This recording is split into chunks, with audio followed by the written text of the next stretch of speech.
Bills fans, I'm not even going to attempt to lie to you. I'm not going to tell you a white lie. I'm not going to tell you a partial lie. The truth is, this was likely the worst season y'all will have in the last 5 years. Shut up the Bills! It's a house flag! It's a house flag! Yeah, we the Buffalo Bills. Yeah, we the Buffalo Bills. You better know that. Look how we throwing and catching, cause we are unstoppable, yeah. You better know that. Look how we running and hitting, cause we are unstoppable, yeah. Reppin' the mafia, yeah. Reppin' the mafia, Bills, mafia, yeah. You better know that. Look how we throwing and catching, cause we are unstoppable, yeah. You better know that. Look how we running and hitting, cause we are unstoppable, yeah. Homie, now listen. Everyone play their position. Buffalo got a tradition. They say we tripping. They better get out our way. Top of the table, we flipping. We on a mission. Got an unstoppable team. Continue to follow your dream by any means. Buffalo, get in the Super Bowl ring. Cause we the Buffalo Bills. Yeah, we the Buffalo Bills. You better know that. Look how we throwing and catching, cause we are unstoppable, yeah. You better know that. Look how we running and hitting, cause we are unstoppable, yeah. Reppin' the mafia, yeah.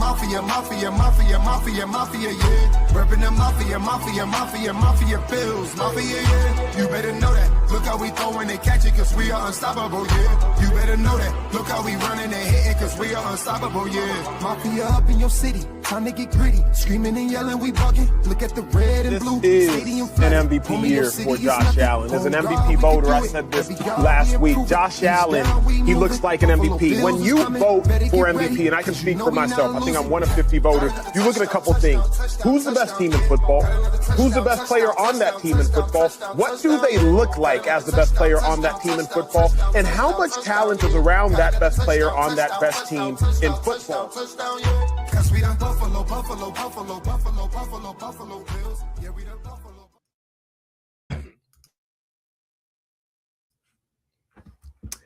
And a good evening, everyone. Welcome to another edition of the Coast to Coast podcast. I am your co-host, Beyond 716, and back in the saddle in our normal times, both of us, Whittle 2K. We are here. How are you today?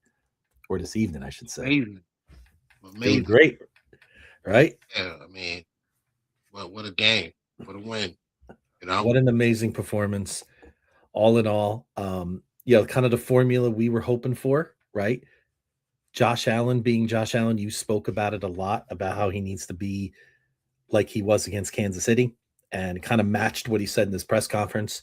And the defense coming up with the timely plays that we know this team can do. We know what they can do. I mean, yeah, at times it's not always pretty, but they find ways to get it done in the big spot. And off to Denver we go. Yeah. This is a matchup that I've been looking forward to. Mm-hmm. From a standpoint, I think we match up very well with this team. They are a very good team. Don't get me wrong. They're the number one seed in the AFC. I think them and Seattle share the best record in the NFL this year, 14-3. So yeah, I think it's a really good team that we're going against. Their calling card has been defense all year. They make timely plays offensively. They have a young quarterback in Bo Nix. They've got some young players that they kind of depend on offense. Obviously, it's Bo Nix, but you have RJ Harvey, who's got like seven or eight touchdowns this year. At running back his rookie year. Troy Franklin has emerged as a really solid contributor in the wide receiver group. And then you have I think we added the same file, but it's all good. Oh, we did. Okay. All right, we're both on it today because that is one of the big themes of the week, and we will share why that is shortly. So yeah. It's just I think this is an excellent matchup for us. I think we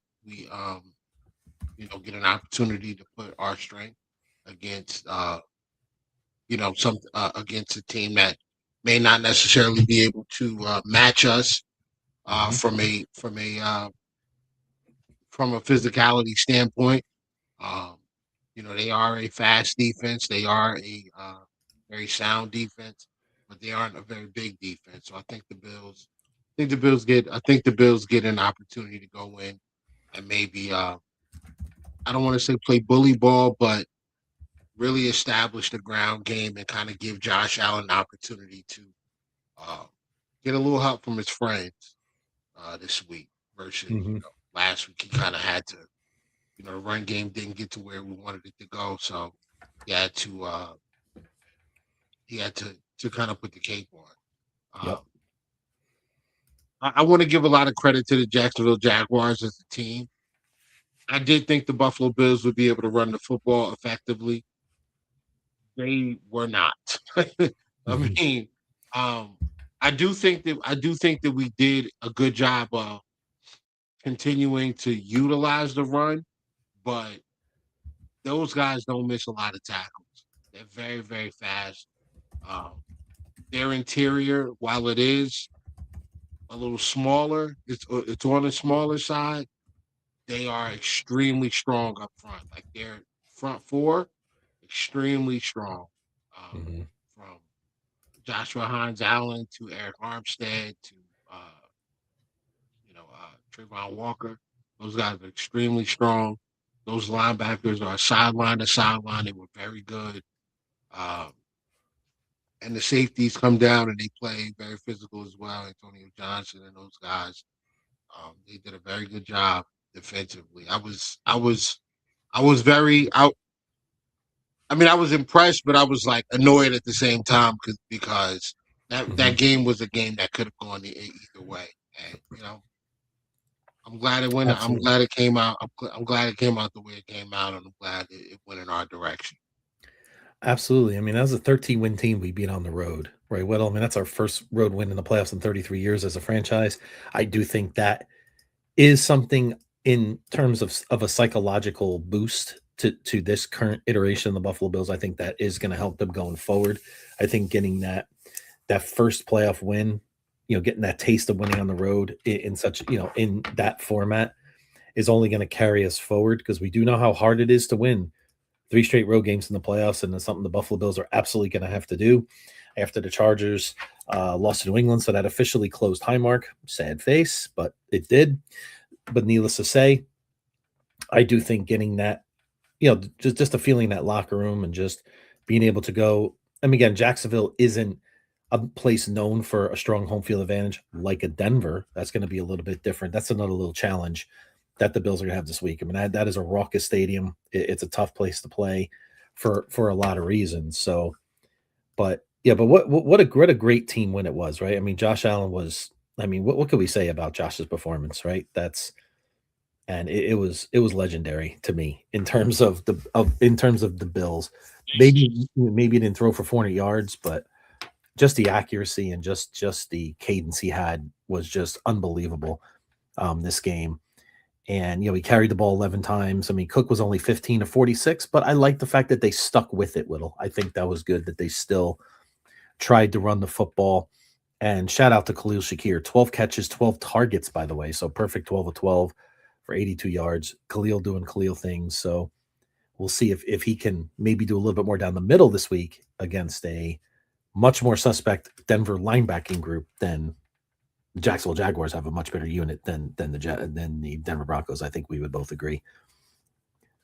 Yeah, I think overall, I mean, even though statistically, from a ranking standpoint or whatever, um, the Jags don't match up with what Denver statistically looks like. I mean, from a statistic standpoint, Denver is one of the best. I just added up. Let me pull their rankings back up. Mm-hmm. I mean, yeah, defensively, like these guys, they're fourth in points per game, 18.3. They're second in yards per game. Um, they're second in opponent third down conversion. First in opponent red zone scoring percentage. So they're very good. They're second. They're second. Third against yards per rush. Mm-hmm. Yeah, fifth in Absolutely. rushing touchdowns allowed. second in yards per game allowed on the ground. I mean, they are statistically one of the best defenses in the league. They're second in yards per pass, um, seventh in yards per game from the pass. They're first in sack percentage. Like this is a very very sound defense statistically, but the difference is the game is not played on paper; it's played on the field, and um, the Buffalo Bills have a distinct size advantage from in the trenches when it comes to our offensive line and their defensive line. We have a big we have a big advantage up front. Um, so I'm looking forward to utilizing six offensive linemen.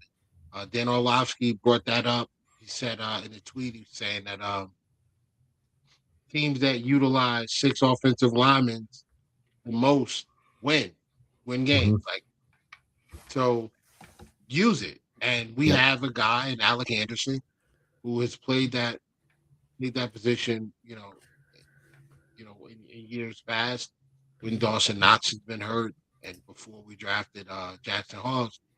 I don't think that should change. Like, now that we have Spencer Brown, now that we have Jackson Hawes and we have Dawson Knox healthy, doesn't mean Alec Anderson doesn't need to see the field. Put him on the field. Let's run duo with him and one of those tight ends and seal off the edge and get and get our backs up the field for big plays. I watched some of Denver games today. I watched them play against I watched their Green Bay game and I watched their game against the Jaguars. What I walked away with was, outside zone. If we're gonna attack the edges, this is the game to do it. Okay. And there's our friend Kevin Massari dropping some great numbers there, and it kind of backs up what you're saying about those games you just watched. Because those are two. What he's saying is that overall the Broncos defense from a season long standpoint has been really good, but the last 6 weeks of the season that defense is tampered down a bit. I would look at it and say, maybe it's from it could be because Drake Greenlaw's been in and out of the lineup with some injuries. It could be that. It could be other things like maybe an elevated level of competition that they've played. It could be a number of things, turnover, whatever. But Denver's faced 6 of the 12, six top 12 offenses. 4 win that. They played tougher. They played tougher offenses during that time frame. And again, listen, to back up what Kevin's saying, I watched them against Green Bay. Green Bay's got a great offense. They had a difficult time stopping Green Bay. Jordan Love, for whatever reason, I mean, this guy throws the ball off his back foot every two or three plays. I don't understand it, but I mean, he gets completions out of it. He was hitting guys downfield, man. I mean, there were guys that were running free. Josh Jacobs had a few chunk plays on the ground. He had a 40-yard touchdown. I mean, they threw him a wheel route touchdown over Greenlaw, where he just kind of mossed them. And outside of a couple of sketchy calls and inopportune ball bounces in that Jags game. That Jags game, it ended up being 34-20, but that game was a lot closer when you sit down and actually watch it. So when they have played tougher offenses and tougher opponents, Denver's shown the propensity to be not really match on field what they look like on paper. So hoping that's the same way come Sunday. I look forward to Buffalo going in there as a top 5 offense and the best pass defense, one of the top pass defenses in the league. I think we're second in pass defense. So looking for us to go in there and kind of establish ourselves as who we are. Like Absolutely. We're one of the better teams in the league. Teams need to start recognizing that and understand that, hey, listen, we here too. You know what I'm Yep. saying?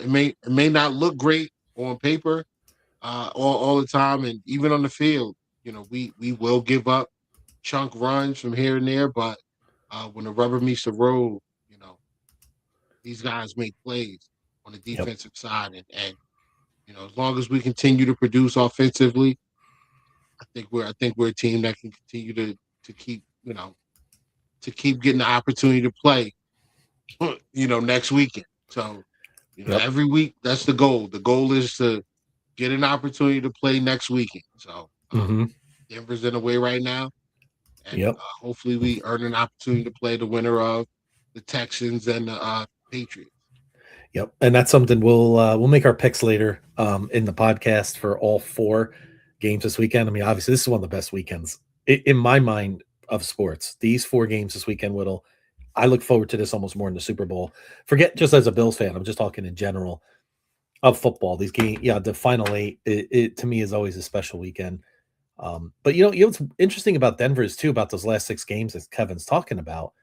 They played the Kansas City Chiefs with their 3rd string quarterback the last week, which sort of inflated some of those numbers for them in those final 6 weeks as well. So it's not like they sat all their starters the last week and gave up 50 points or anything or got grilled.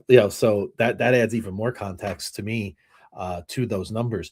My first thought when I see Denver, Whittle, you know what? They remind me of a poor man's Kansas City Chiefs from last year, right? 14 wins.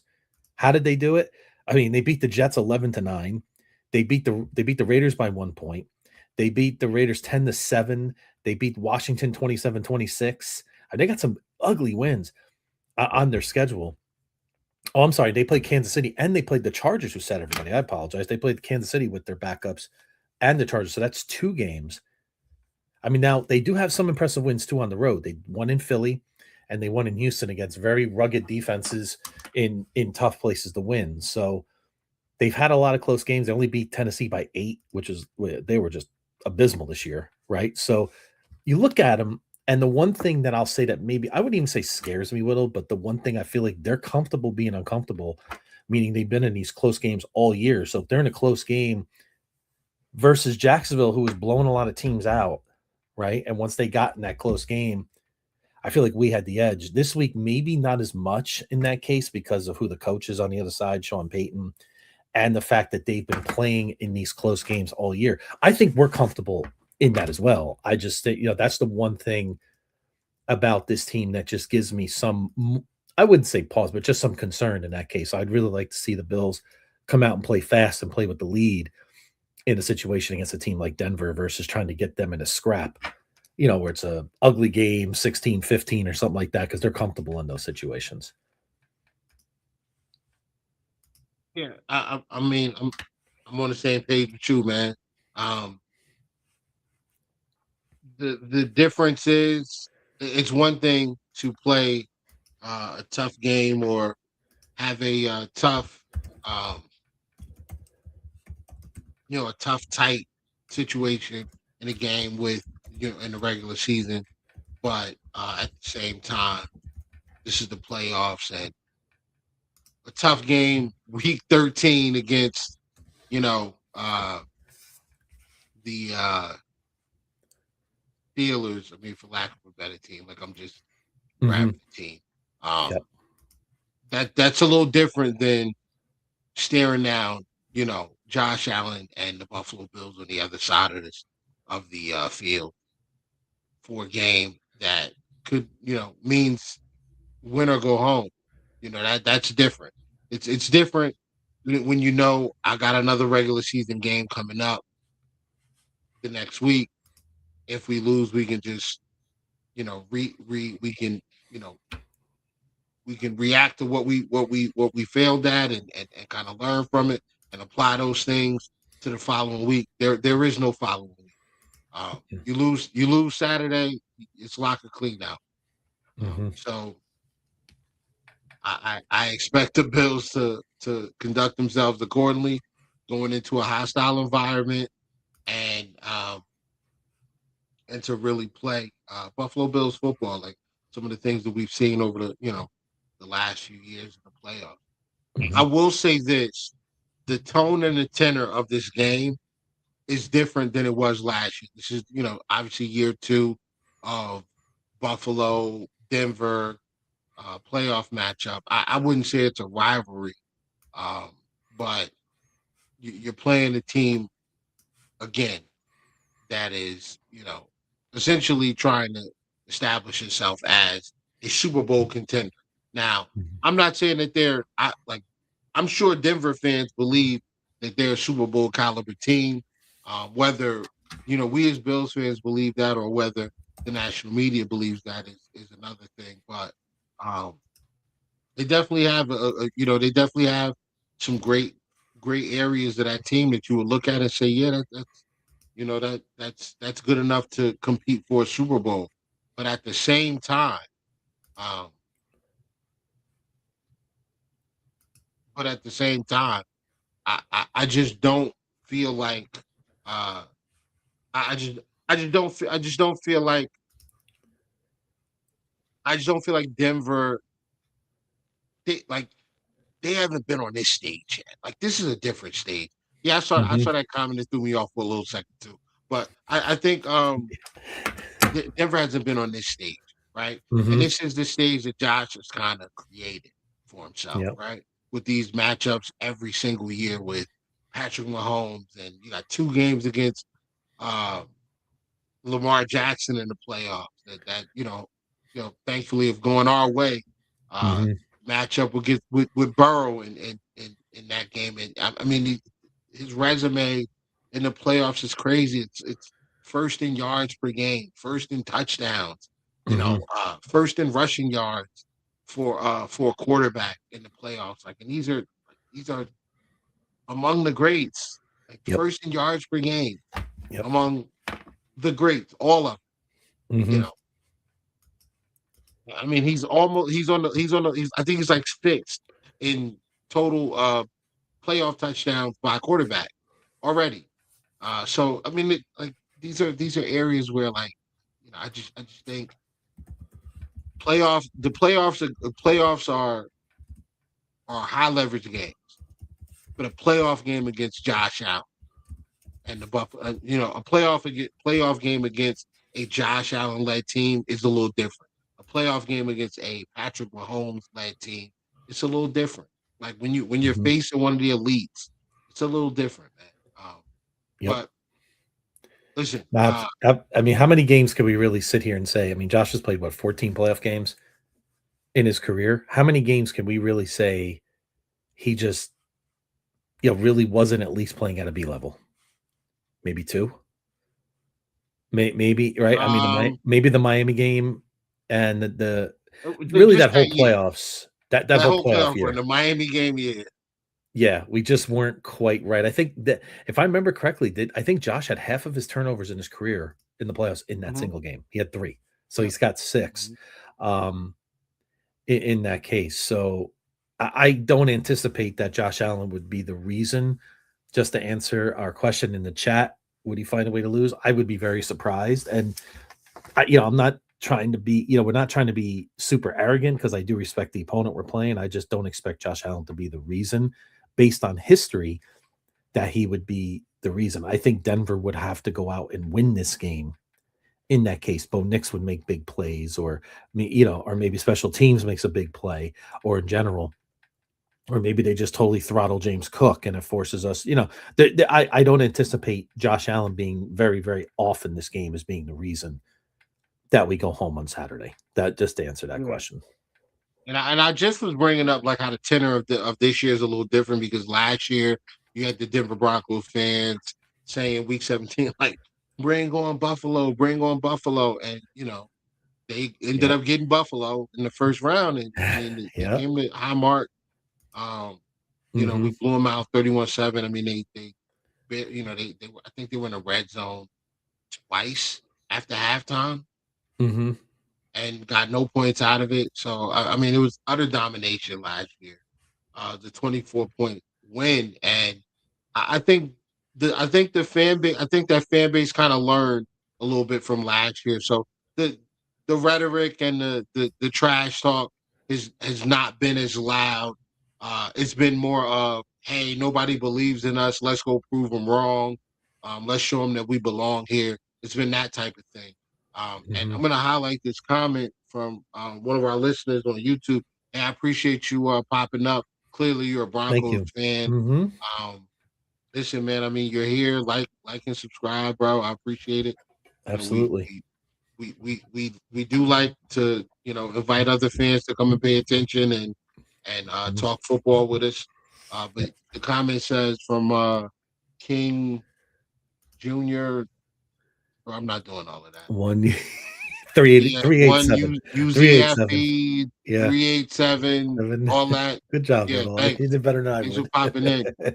I think Josh Allen finds a way to lose the game rather than win it. What do you guys think? I think if the plan is Josh Allen loses the game versus the other quarterback being Bo Nix finding a way to win it, or Josh Allen finding a way to lose the game, that just wouldn't make a lot of sense based on these numbers. I mean, Josh Allen's got 35 touchdowns between passing and rushing to 6 turnovers in all of his playoff games. And despite having excellent numbers in the wild card, his numbers in the divisional round are impressive as well. I mean, again, outside of, I think the Ravens game last year, he didn't have to do a ton because there were some turnovers and we ran the ball. We ran the ball very effectively last year. His numbers against Kansas City have been pretty good. And I mean, that's really been all the divisional round games have been Kansas City and Baltimore pretty much. So I mean, outside of that, I mean, listen, his numbers are solid. I'm gonna put those numbers together in just the divisional round only and see what we come up with. But look, if you're hoping on Josh Allen to lose the game for you guys, I don't see it happening. He doesn't really turn the ball Odds over. are not very good. Yeah. Yeah, I mean, if you think that the Broncos are going to be able to play zone the entire game and confuse Josh Allen, that's not happening. It is what it is, man. I mean, this year Josh Allen's EPA against his efficiency numbers against zone coverage are through the roof. I think he's like He's a demon. completion. Yeah, he's a demon like, against zone. Yeah. It's dumb this shit. And then if you play man, he's liable to take off and run on you. So it's a tough task to ask anybody to defend, especially if James Cook is running the football. Well, the offensive line is getting pushed up front. Like, you could really be in for a long day. Yes,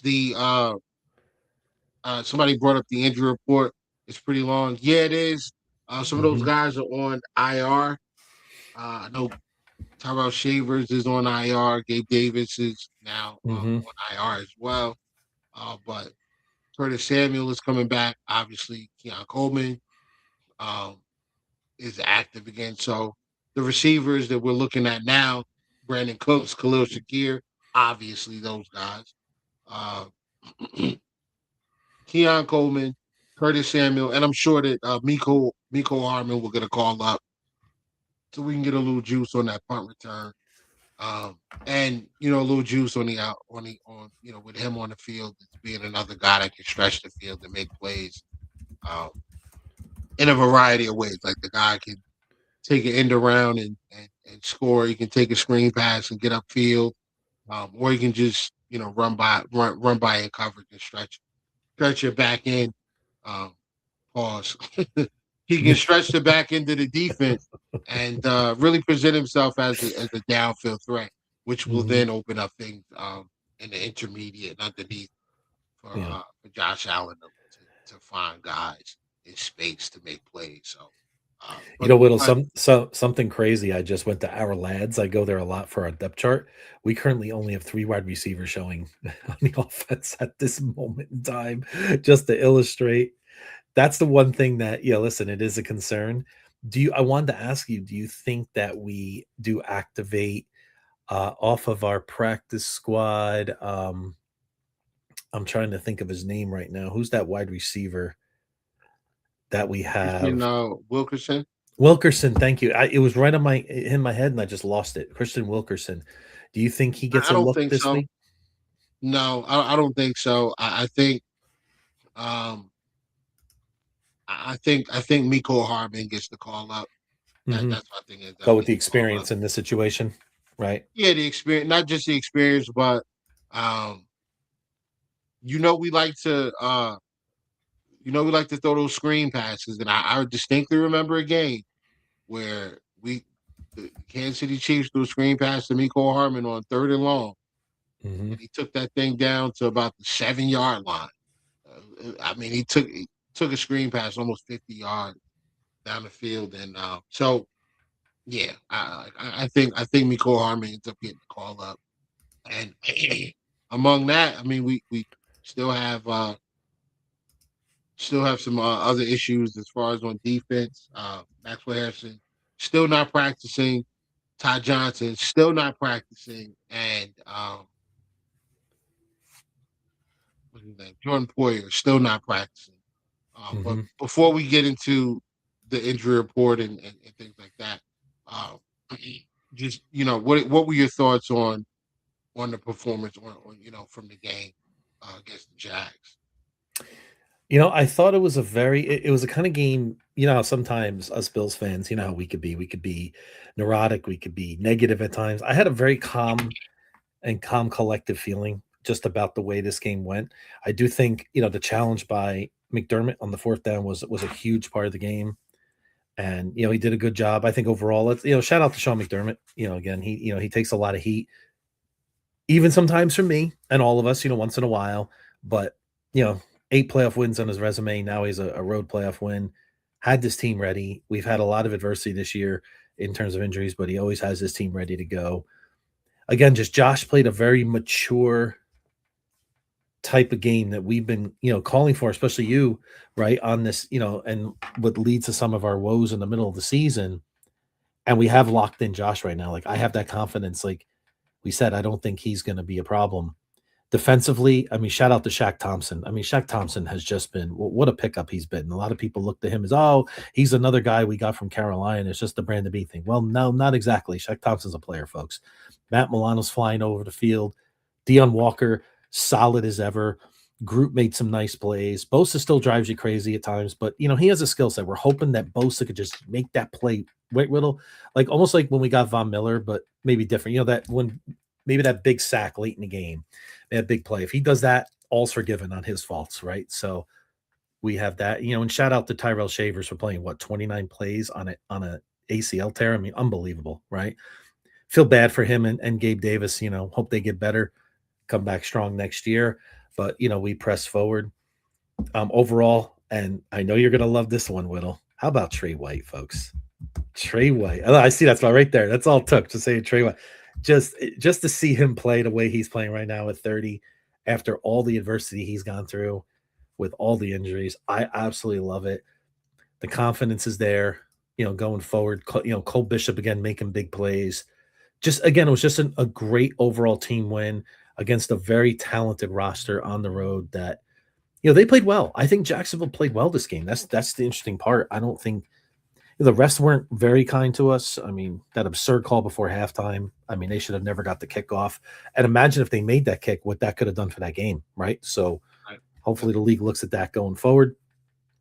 But overall, I just love the response. I just didn't see any panic in this team. And that throw to Brandon Cooks, I mean, was just, I mean, it just makes your jaw drop. Which one? Yeah, there's a few of them, right? Yeah. That's true. Yeah. That's very fair.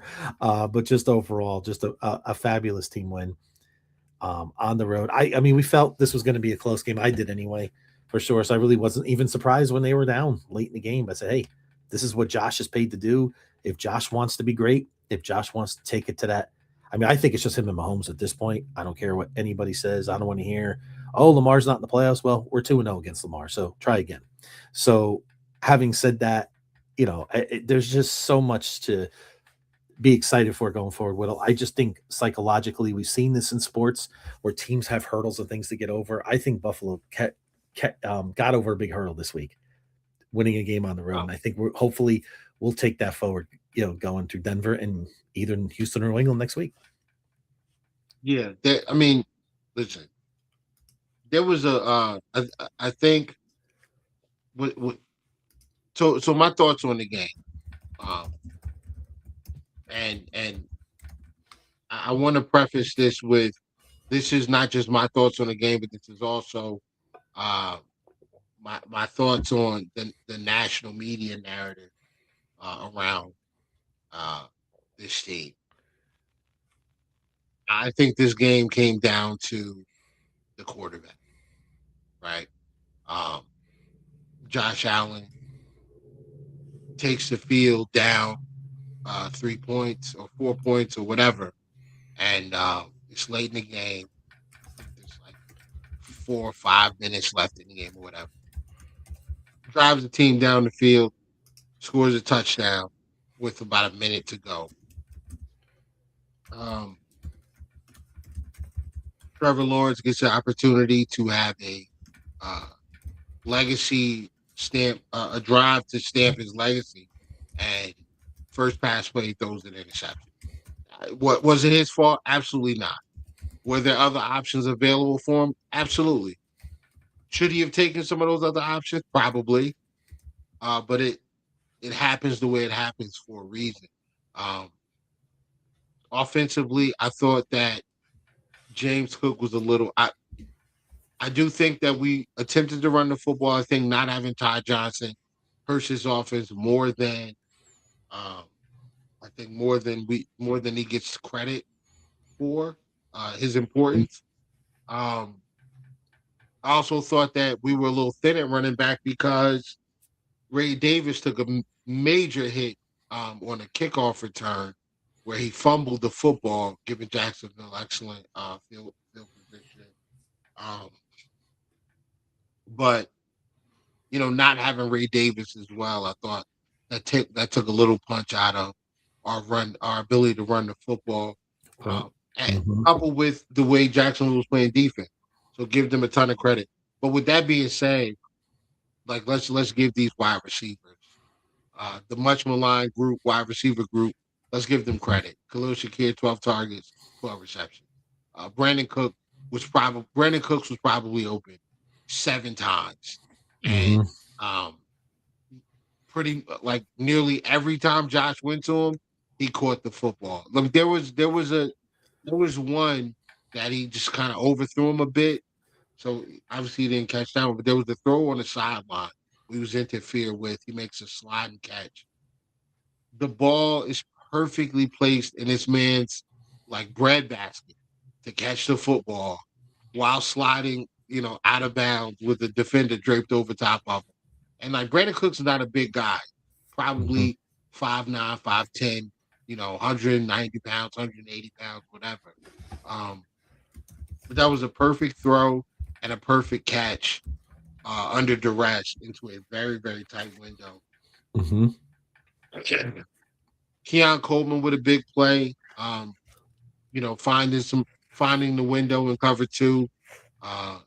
It was more like it looked more like a blown coverage assignment, but kudos to him for recognizing that he was by himself.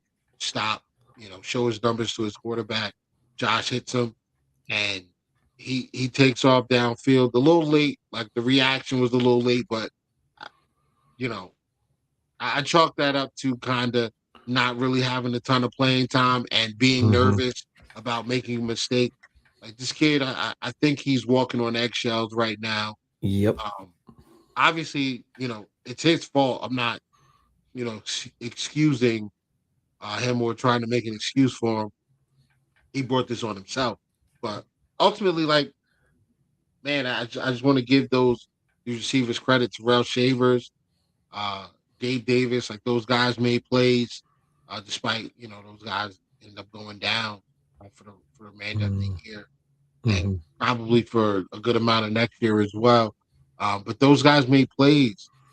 Dalton Kincaid with a touchdown. Dawson Knox was available to Josh Allen. Jackson Halls was available to Josh Allen. Like these guys were out there. They made plays. They did their jobs. And for the national media, the tone, they say like, oh, he's got to do everything in order for them to be good, or for them to do anything, or for them to be successful. And yeah, maybe. I mean, but that's what it comes. That's what comes with the territory of being an elite quarterback. The whole notion that he has no help is foolish. Brandon Mhm. Cooks has been available to him against every top flight corner that we've played against over the back half of the season. He got wide open against Christian Gonzalez. He just dropped the football. He got wide open against what was the guy's name? On Jacksonville. Quinyon Mitchell. Wide Yep. open against Quinyon Mitchell. Makes the play. Makes a huge chunk play against Q. Quintanamo Bay is what they call it. These guys are making plays. Khalil Shakir led the league in yards after the catch last year. Like Mhm. Shakir's 12 targets wide open. And I mean Mhm. that number one, that's amazing. Like 12 targets, 12 receptions against one of the hardest hitting, fastest defenses I've ever seen on a football field is the Jacksonville Jaguars. Then on top of that, on top of that, it's like this guy's not, he's not a first round pick. It's just not a a top pedigree. He's not one of the Mhm. He's not from a blue blood program. He went to Boise State. Yep. He slipped in the draft. He went fifth round because of short arms and things like that. Like, I mean, he's not. These are not household names, but these are guys that are making themselves available. And 12 catches for 12 receptions off of 12 targets is huge, because how many times in the playoffs has our season come down to guys dropping the football? We had Trent Sherfield drop two balls that would have extended drives against Kansas City in a divisional game. We had Dawson Knox drop a pass in that same game, coming out of halftime, that would have extended a drive. We had Stephon Diggs drop a big ball in that game that would have changed probably the course of the way that game went. I mean, even though we did score in that drive, but that's a huge momentum play, and you're at home. Who knows where the game goes after that. So, Dalton Kincaid last year, you know, Spags and the Chiefs fool us with a blitz. Josh Allen does what he can to get the ball off, gets the ball into Kincaid's hand. What does Kincaid do? Drops the football. We're Mhm. stuck, So, um, when you have a guy like Shakir and Kincaid and these guys that are going to make plays, and they're going to catch the football and make guys miss, and turn and get a lot out of a little. That to me kills the whole argument of, well, there's no help. Nobody's doing it. Like, he's by himself. They're wasting his career. They're not getting him any help. How about that defense? Like, Trey White started the season as corner 4. He started the season as corner 4. You Mhm. know, Maxwell Harrison was supposed to be CB2. Dwayne Strong was supposed to be CB3.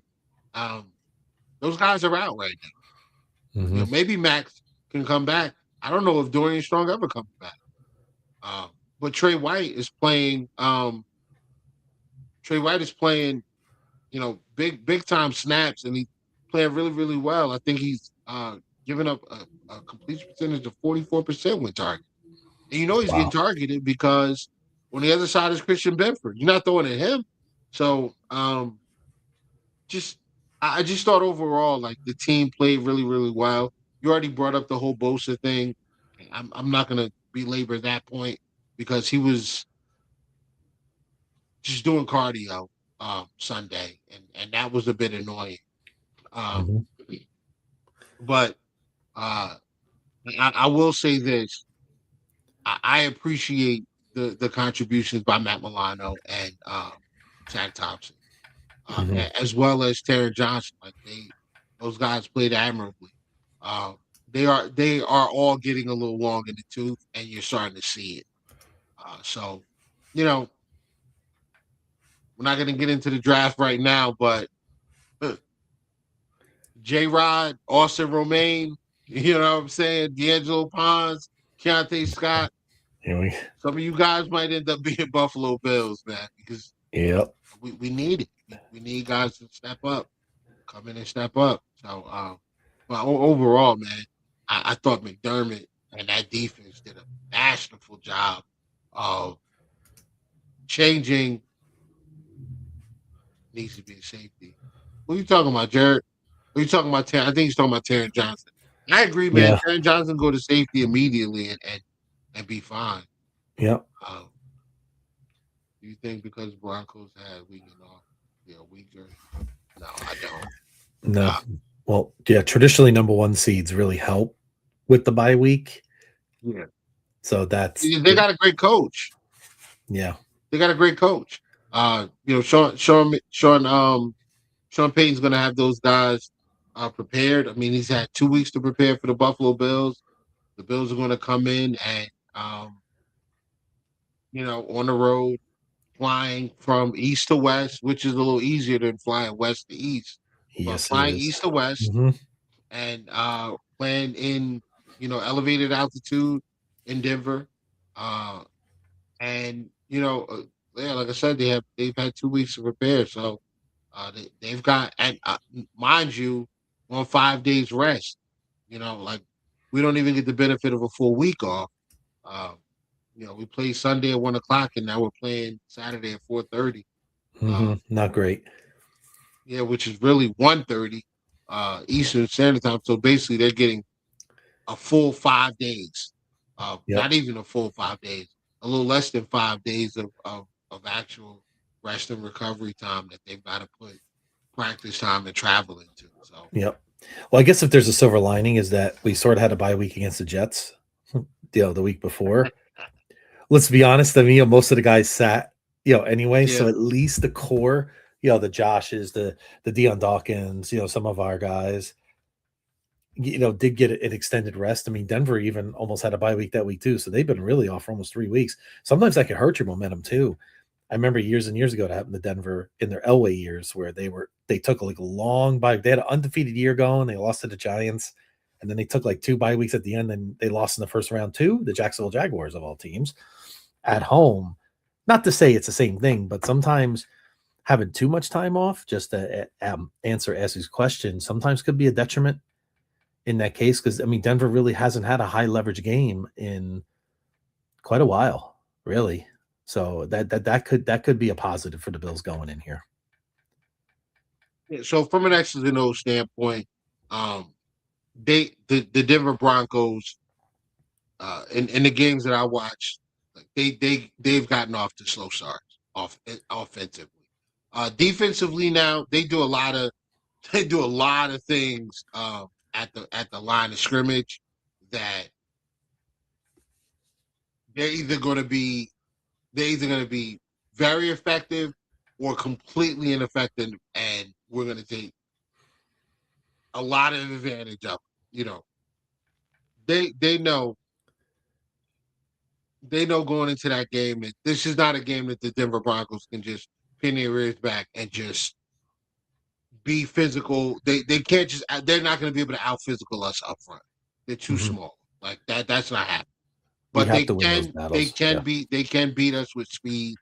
I do think that they are a fast defense, and they're going to use scheme. They're going to use some of their stunts. They do a lot of stunts with their defensive line and linebackers. That could, that's either going to pose a problem that is going to be a problem all game, or the Bills are going to be on top of it, and it's going to end up hurting them, hurting the Denver Broncos. I like Aaron Cromer and Joe Brady to have those guys prepared for some of those stunts. This is a unit that's been together for 2 years now in a row, same unit, from left tackle to right tackle. So I expect them to be prepared for what Denver does up front, and to and to have a plan for it. Because that's the thing. Kurt Warner talks about it in his when he does content. Yeah, have a pressure plan. Like you need to have a pressure plan. If Denver's gonna mug up the line with 4 down linemen and 2 backers, and they're just gonna put 5 in coverage. Yeah, okay, fine. Like we're gonna throw screens. We're gonna get the ball out quick. We're gonna throw those out routes to the tight end to Dalton Kincaid, and we're gonna force you to tackle in space. I will give Denver credit for this. They do tackle well mostly. But they are a pretty solid tackling team. Not as good as they're not as good as Jacksonville, but they are a sound tackling team. But they do have some issues. Brandon Jones, their safety, he has double-digit missed tackle rate. Patrick Surtain does as well, but I mean, he's a corner. I expect that. So I mean, there are guys on the defensive line that have double-digit missed tackle rates as well. So I'm expecting us to be able to do a little something with running the football. They have been run on as well, so I think we should be able to do that. But going into that game, man, I'm looking at that defensive line of, I mean, they got Jonah Ellis coming off the bench. What's his name? Zach Allen, the defensive end. John Franklin Myers, DJ Jones, Nick Benito. Yeah, yep, Nick Benito's out there, and I always forget. I think it's Jonathan Cooper is the other outside linebacker. I think so. Yeah. Yeah, I believe that's his name. If you're a Denver fan, feel free to correct me in the comments, man. If you're on YouTube, correct me in the comments. I'm got it, Whittle. I'm not going to trip. It's Jonathan Cooper. No. You're on it. I'm doing this from memory, guys. I know. I'm impressed. I'm impressed. I have it in front of me now. So I have much bigger advantage. I'm not doing it to impress. I'm just, I try to. Whittle just does this because he can. Yep. So for everyone listening for the first time, and for anybody listening for the first time, come back at us during the draft season. You're really gonna like it. Whittle's gonna get real deep on a lot of things. So I just want to put that out there for our first timers listening to. Like and subscribe, come back and talk to us about the draft. It's going to be a lot of fun. And leave a comment. Leave a comment. Yep. Y'all seem cool. The thing that I'm worried about is PJ Locke. Yeah. I was gonna bring up PJ Locke, but hey. Oh, Brandon Jones is on IR now. Okay. So that's why we're seeing PJ Locke a lot more. All right. Ooh. I mean, what's the point of bringing Brandon Jones up? I don't know, but yeah, that's a big deal. And I know Drake Greenlaw spent some time on the IR as well. I know he's gonna play this week, but it's another thing to watch out for. Hufanga's playing really, really well. He came over from San Fran as a nice player, very nice safety, former All-Pro. Yeah, not the best in coverage, but very physical tackler. He can play in the box very, very well. He doesn't embarrass himself in coverage. He's you can play him in zone as well. But I think that this is a game where, for me watching Denver against the Jags and the Packers, and then I watched the Commanders game. And the Raiders game. I watched all of those games over the last couple of times. They're gonna have to. In my opinion, I think they're gonna have to bring pressure. I think they're gonna have to blitz and force Josh Allen to be pressured. He has a negative EPA per play when pressured, when blitzed, and throughout the season. Let me make sure I got it right because I had it. Can't quote summer sports as good as I can some of this other stuff.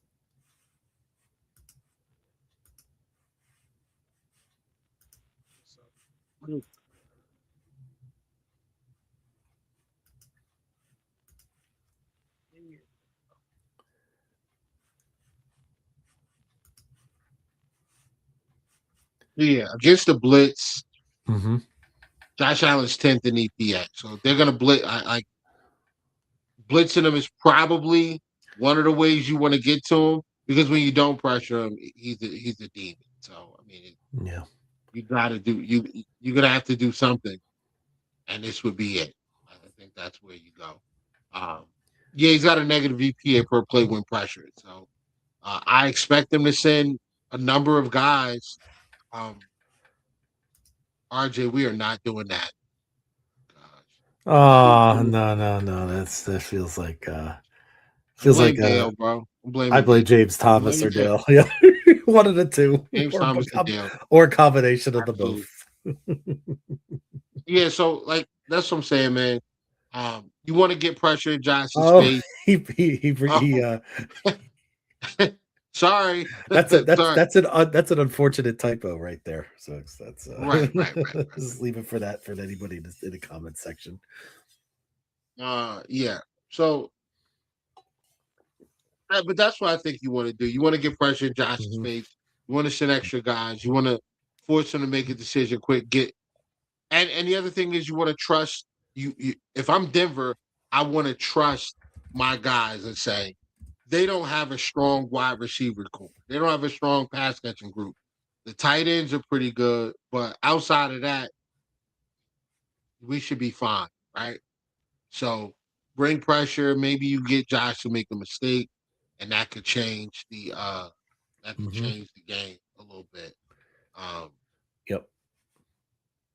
But and that's that's personally what I would do.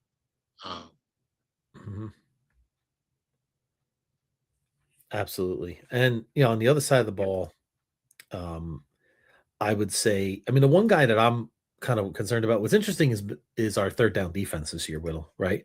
We're number one on the road, but we're one of the worst teams at home, which is weird, right? But Cortland Sutton's top 5 on third down. I think he's got 28 catches. I think he's tied for 5th, in the league. So I think, he's a big receiver. He's a tough matchup. Was he 6'4", I believe? Yeah. Cortland Sutton. So, he's someone that we got to keep an eye on. Bo Nix is really his EPA is excellent in the fourth quarter. He's 3rd in the league for quarterbacks in the fourth quarter. First 3 quarters, he's only 22nd. So that's, again, there's some inconsistencies there. He's a younger quarterback.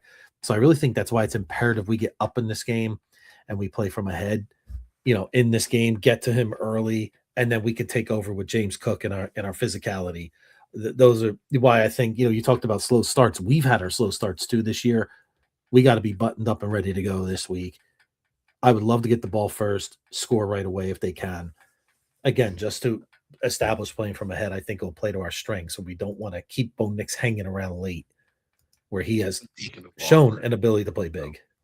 What's that? I hate taking the ball first on the road, man. No? I do. I don't like it. I don't like it. And the reason why is because I think if you take the ball first on the road and don't score, I think that's such a momentum swing.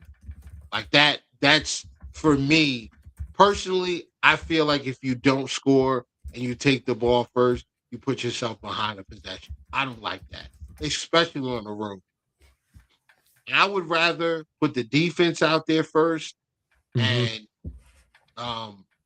like you said, Bo Nix has gotten off the slow start.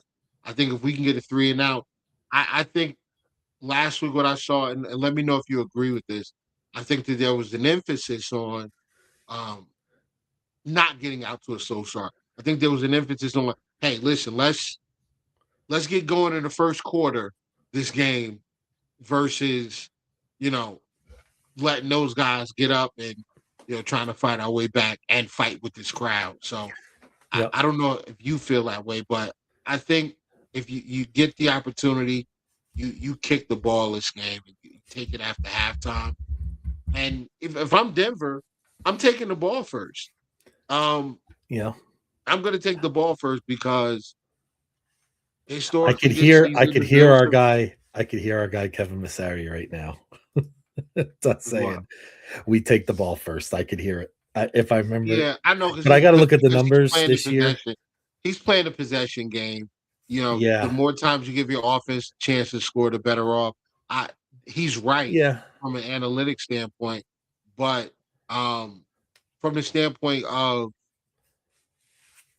momentum and just like feel for the game, I like the way our defense is playing right now. Mm-hmm. Denver's not a great uh they don't have a great ground attack. So I think if we give them the ball first and we manage to get them to punt, Mm-hmm. that maybe that takes the crowd out of it a little bit. Then it's up to the offense to keep the crowd out of it. You punt, That's you get them true. to punt, you get the ball, you drive down the field. Maybe you get an explosive from James Cook, or you get them to blitz. You know, they blitz you and you get a play downfield, you get a big penalty. That's the other thing. They are a very highly penalized team. Um, they get a lot of pass interference calls, mostly from And who was the Riley Moss. referee this week, Whittle? Oh yeah, Carl Sheffers. Yeah, Carl Sheffers. Sheffers, who calls a Yeah, lot of defensive holdings and holdings in general. So that yeah. will be a key thing to look at. And like Ashley said too, she's right. We're definitely best in the second half. I mean, and maybe that leads to what you're saying about getting the double dip. I saw RJ said that as well. He'd rather defer and double dip, maybe because we have the highest point differential since 2000 of any team in the league in the second half, which is unbelievable. Think of all the great teams that we've seen over the years since 2000, and we're the best, right? So maybe in that case, you're selling me on it there. That we could certainly do that. In that case. So, see? Hey, Dr. Cookie, listen. I love Riley Moss coming out in the draft. I thought Riley Moss was. I think Riley Moss is a good player. I think some of the flags that hit Riley Moss, I think they throw him because he is a white corner. I'm gonna be honest. I think because he's a Mhm. white DB, they penalize the man. Yeah, But happens. especially like that Jags game, not the Jags game. I'm sorry. There was they gave up a 40-yard touchdown to Josh Jacobs in the Green Bay game. Well, Mhm. the play right before that was a 3rd and 4 that they end up calling DPI on Riley Moss, and I watched that play over and over and over. I didn't see a DPI at all. Mhm. I didn't see anything. Just saw good coverage, physical but good coverage. I didn't think he did anything worthy of getting a flag from, and that instead of it being 4th down and you know the Packers punting, they get a big play off of a DPI, and next thing they score off of a big run off of Josh Jacobs. So hey, I'm hoping to see. That's what I'm hoping to see. I'm hoping to see the Bills get some explosives on the ground. I thought we did a very good job of running the football on them last year. Uh, I'm hoping that with the addition of I'm just going to speak it into existence. Mecole Hardman's going to end up playing. I think Mecole Mhm. Hardman gets called up. He Yep. becomes your designated punt returner, and maybe Ray Davis continues to return kicks. Um, maybe he does, maybe he doesn't. Mhm. But Yep. I'm expecting a big, James Cook, Ray Yeah. Davis, Reggie Gilliam, 22 personnel, 13 Mhm. personnel, 6 offensive linemen type of performance, man. Like I'm looking forward to seeing, you Mhm. know, I'm looking Absolutely. forward to seeing the big uglies up front moving people out the club, and James Cook and company getting up the field for big chunks of yardage, man. I think this is a game we got to run 30 plus Absolutely. times. 30 plus times. Absolutely. Yeah, I wanted to answer a couple things in the chat. We have a lot of great stuff coming in. Mark said something here about the elevation, right, in terms of gas. I did just a quick little deep dive on this little. Elevation is a significant issue in Denver. Reduced oxygen of about 17% less than sea level, leading to faster fatigue, breathlessness, higher heart rates, and decreased endurance. So one of the big tips is to try to get in a day before. I haven't heard when we're flying in for this game. I wonder if they're going to go tomorrow. That could also negate some of that. So, of course, hydration and oxygen and things like that. I mean, we've played there before, so I do expect that our staff would be ready for it. But it could be, Mark, if you don't handle it correctly, it could be a little bit of an issue. I mean, in games that are this close, you got to make sure you negate every advantage that they could possibly have in that situation. I know when I interned with the New Jersey Devils, Whittle, when they played in Denver, that's the quickest they would ever get to a road game. They would go immediately. Like they would be out there quick because they wanted to acclimate to that thin air in Denver. I know, didn't Gilbert Arenas have some kind of thing in his house or something like that? I think that a tribute. He used to have something where he mimicked the thin air of Denver. So when he went to play in Denver, he was ready for it. Okay. Oh wow. Pretty awesome. Yeah, he had some kind of facility. I watched something about that. So that is somewhat of a factor. I do expect that the Bills will be ready for that. But yes, that is something to think about. And RJ said, is this your favorite Bills roster in the playoffs on paper? If you can find any in the last 5 years, like which one would you pick from the last 5 years, Whittle? If you had to take one of them. Well, that 2023 roster I thought was like, I Yeah. thought that 2023 roster was it. That was the one for me, man. Mhm. I mean, we just lost so many guys up for. I mean, we just had so many injuries, man. So many injuries. Yeah, it was so many injuries that year, and kind of robbed us of a big run.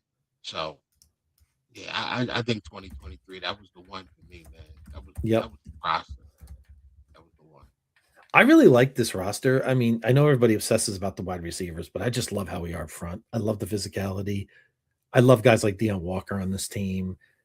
I just feel like, again, the last couple of years, we've been more of a complete team.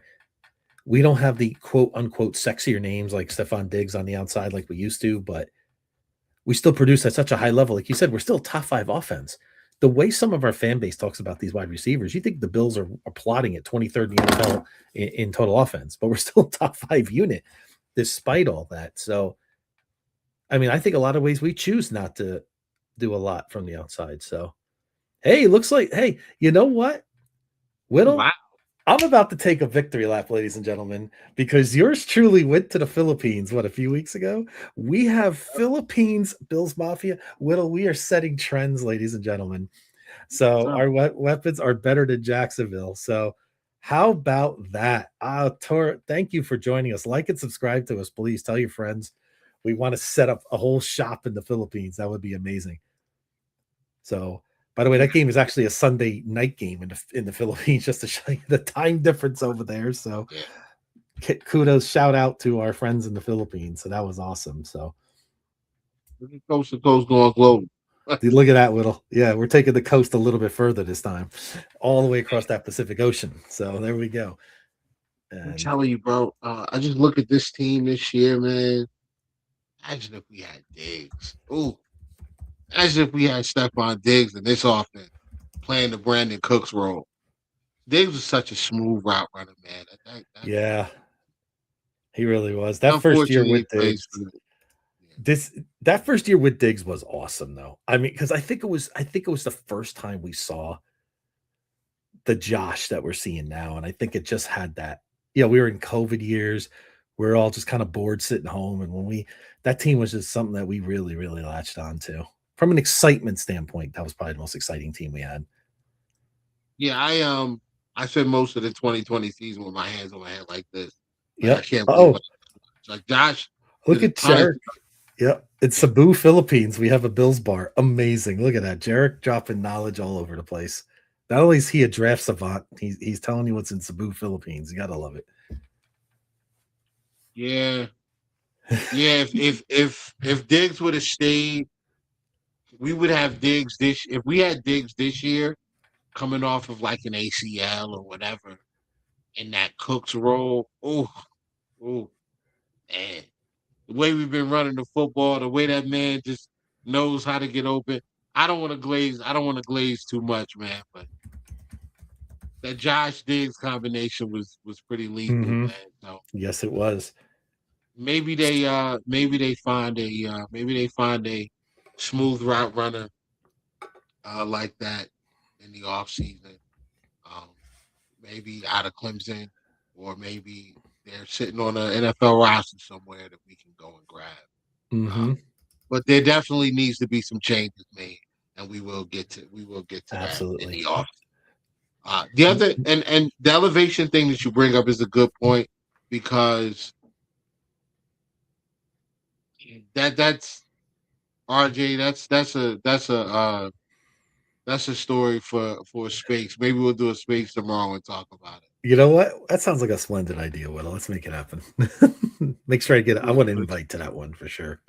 So We'll do it for the let's do space it. tomorrow and talk about it. Mm-hmm. What's Yeah, up, Big sounds Q? good. What's going on? What's up, Q? What was I saying?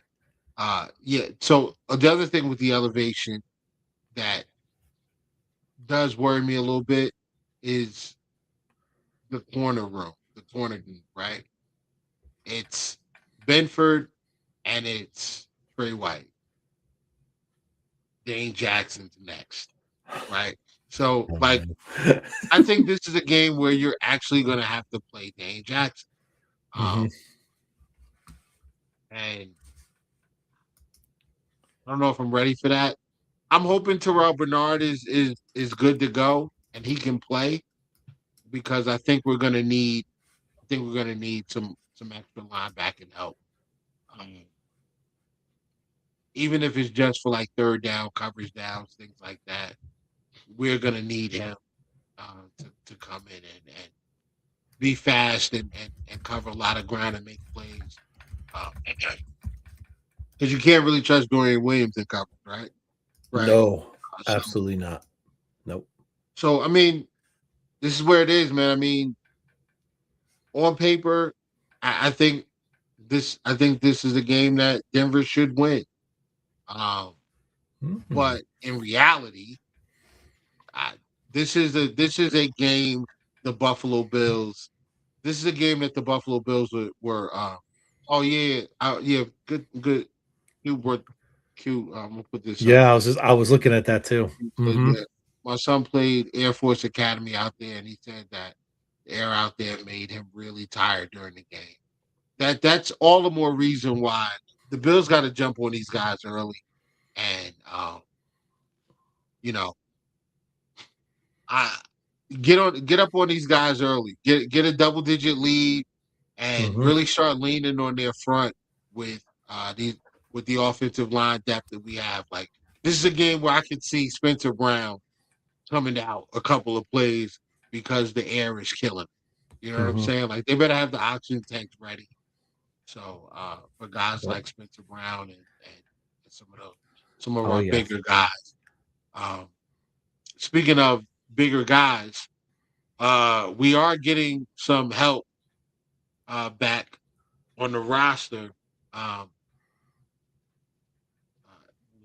Monday, Sean McDermott comes out and says the 21-day practice window was open for DeMar Hamlin, our safety, and defensive tackle Ed Oliver. And ladies and gentlemen, Ed Oliver was out of the red contact jersey. DeMar Hamlin was as well, and both are trending in the direction of playing Saturday. They were both full participants, and they were both full participants in practice. If you want to put the graphic up. Yep. For the injuries. Yep. Here we go. Yeah, the injury report. So, yeah, as you can see, Josh Allen full, like Josh Allen being a full participant in practice. It's kind of wild because you have look at all on the report. Knee, you got foot, knee, and his right finger all injured, all issues that he's kind of dealing with. Don't you love how he said in his press conference, "Oh, I feel good. I haven't felt this good in weeks." He just gives you nothing, right? Yeah, he's lying, but I mean, it's fine. Oh yeah. DeMar Hamlin was a full participant. Matt Prater and Curtis Samuel, full participants in practice. Where's Ed Oliver? Ed Oliver was limited. Oh, well, still limited. It was limited, but whatever. Like, I'm Matt Milano's limited, Donkey K's limited, Terrell Bernard and AJ and Rousseau are all limited. Shaq Thompson limited. I expect everybody that's limited to play Saturday. The only guy that I could see them potentially holding out for one more game would be Ed. But I think this is a game you need Ed to play. Does DeMar play on Saturday? I'm leaning towards yes. He does, unless they love Savage. I could see a scenario where Hamlin does play, Savage gets the start, and Hancock may be inactive or something to that effect. Maybe you go light at defensive end and you bring an extra, you keep an extra spot at corner just in case you need to use Hancock on the boundary. But I have no desire to see Jordan Hancock at safety this week. He was not good against the. He was not good on Sunday. He was not good on Sunday against the Jaguars. He gave up a couple of big plays, but it is what it is. Maybe he plays, maybe he doesn't. I mean, we're gonna. That's something to pay attention to. We will find out Friday. And then we'll go from there. That's pretty much all I got, man. I don't want to labor this too long. Well, how about we get to the time of the show? How about we do game picks, ladies and gentlemen? So, should we start with the Bills game and then go around the rest of the league, or should we do the other three games first and then circle back to the Bills last? How would you like to play it? Let's do a quick round. I'm gonna do if you want, I can do a quick run through of what's going on in the league. And sure. Absolutely. Okay. All right. So a number of coaches have been fired over the last few days. Obviously Black Monday last week, and then Mike Tomlin stepped down after the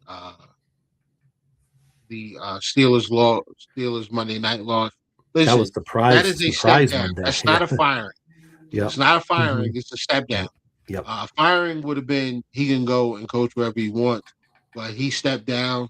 They still control his rights, and he has informed teams that he has no desire to coach anywhere this upcoming season. So he's going to take a year off at least. Probably get some TV money, and then if there's a team out there or a situation that he likes, he'll make himself available.